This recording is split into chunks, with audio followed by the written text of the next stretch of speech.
Have you had many problems with pests, with insects, with? Well, the major challenge, of course, is weeds, and you know, part of the answer to the weed problems is psychological. If you if you have a mindset that any weed is bad, then you're in trouble, because that's just not going to happen. If you look out and see the field and it's pure, clean field, and if that's a hang-up you got, then you're just going to have to live with it, and you probably can't use this kind of system. What we have tried to do is to develop a philosophy about weeds where you keep weeds sufficiently under control so they don't interfere with the crop you're trying to raise. And there are some weeds, in fact, that are quite beneficial. Some weeds that have deep tap roots, which will bring nutrients to the surface and help to open up the soil and solve compaction problems and those kinds of things. So it's really, in one sense, making your peace with weeds. That doesn't mean that it doesn't mean, however, that that you just let weeds grow. Clearly, there are some weeds which are not beneficial that you need to do everything you possibly can to eradicate.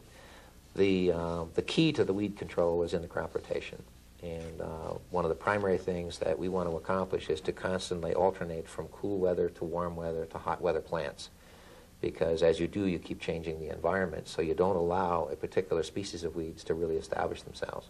I'm convinced that one of the reasons that we have come to rely so heavily on herbicides to control weeds is because we went to a monocropping system. And that meant you always have the same environment and the same weeds establish themselves, and then there's no way to deal with it but to use the herbicide. So we have found that if we get a little cooperation with the weather, that with maintaining a good crop rotation and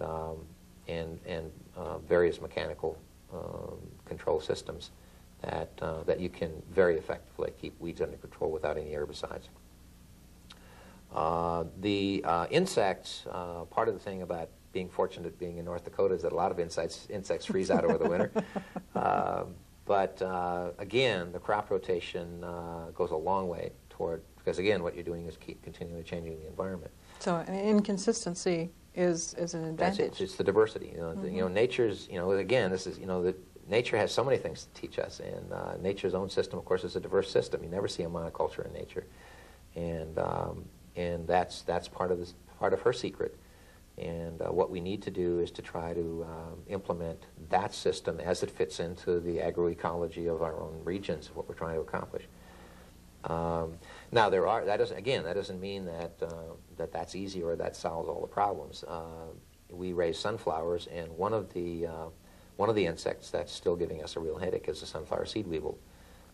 We've not found a natural predator to deal with that one. Crop rotations certainly help, but they don't solve the problem. And in a way, the sunflower seed weevil problem really is a cosmetic problem, because they really don't damage the seed a lot. The seed weevil will eat probably 10 to 20% of the meat of 4 or 5% of the seeds. But consumers, of course, don't like to have either a sunflower hull with a little hole bored in it, which means there was a seed weevil in there, or a piece of sunflower meat that has a little corner eaten out of it. Or an apple with a wormhole in it. That's right. Yeah. Yeah. So it's consumer education is involved here. But we discovered an interesting thing, well, several interesting things about the seed weevil. One is that if you really understand the cycle of the seed weevil, there are, again, some management techniques you can use to help reduce the damage. And one is to seed the sunflowers earlier. Traditionally, sunflowers, I don't know why, but traditionally sunflowers are seeded in late May in North Dakota. Well, if you seed them in early May, we've discovered we can reduce our damage usually by about 50 to 60%. So that's one strategy. The other thing which we discovered last year was a very, very bad year for sunflower seed weevils. I mean, everybody was just inundated with them. And in our fields, we just decided to take the damage. Now, one of the fortunate things about the organic market is that it's a small enough market that they're able to deal with some problems that the large mass market isn't able to deal with. So in the conventional market, if you've got more than 2% seed weevil damage, you might as well go feed them to your animals, because nobody's going to want to buy them.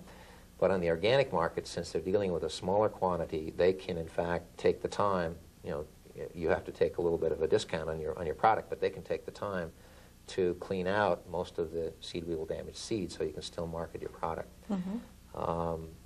So we just decided to live with the damage last year. Now this year, we have no seed weevil damage.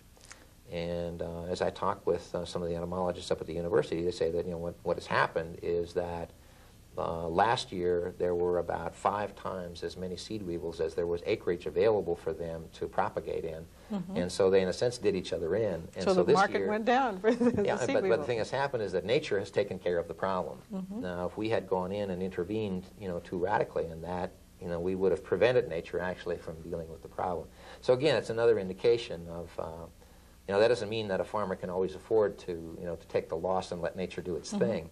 But I think we need to at least keep in mind the fact that sometimes nature has systems in place that we need to cooperate with rather than interfere with, and it's part of the lesson.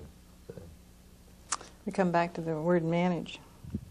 I read that your wife, Janet, is her name? That's right. Was quoted as saying that organic farming doesn't mean simply farming without with fewer chemicals or fertilizers, but you said it was a commitment to the land. Yeah. Is this something that you and she are totally in agreement about? Yeah, very much so.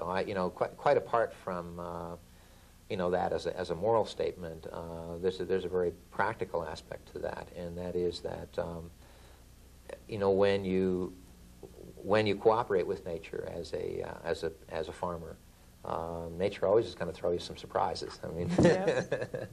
because it is a biological organism. It is a biological system, and you can never control biological organisms, whether they're humans or others. They always have their own surprises to offer, and if you don't really have a steady commitment, like with the seed weevil thing, if you didn't, you have one really bad year of a sunflower crop because of the seed weevils. If you don't have a steady commitment to see you through that, you say, well, this isn't going to work, and throw up your hands and quit. So in order to, in practical terms, to make the system work, a farmer really needs to have that, that underlying commitment to And a long-term view. That's right, exactly. Yeah.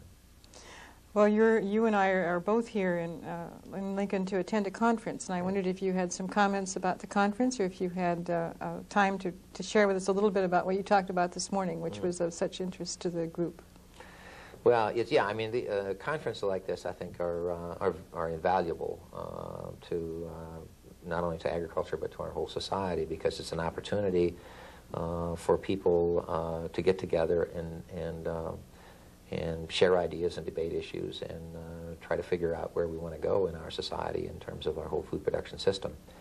And I think it's very valuable to have people with divergent views to come together and debate them.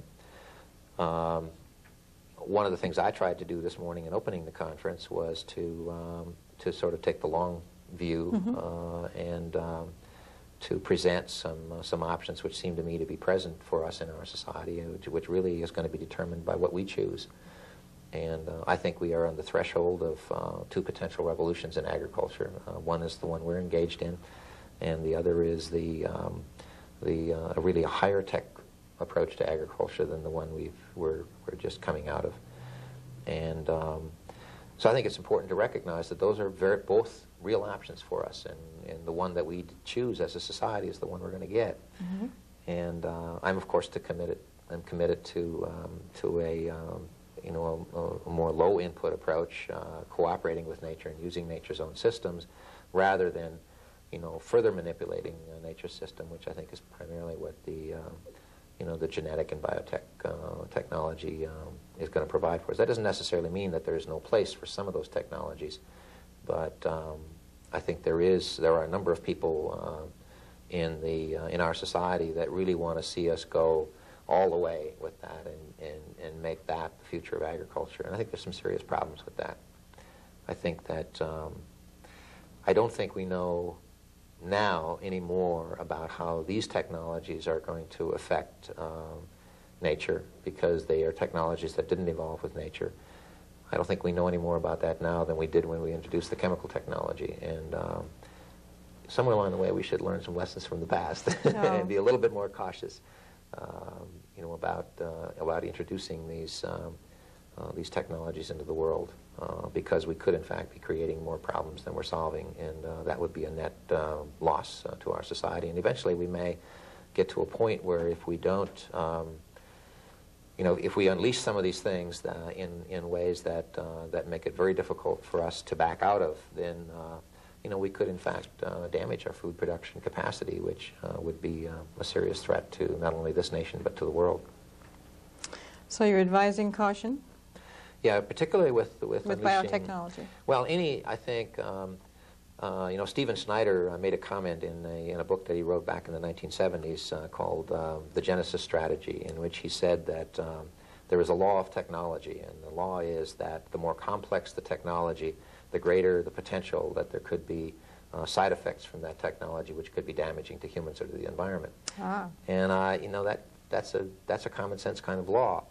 So I think that you know, any technology that we introduce, as it becomes more complex, we need to be more cautious because it has that potential to create, and we might get to a point where we don't have any exits, where we can't back out of it, and then we're in big trouble.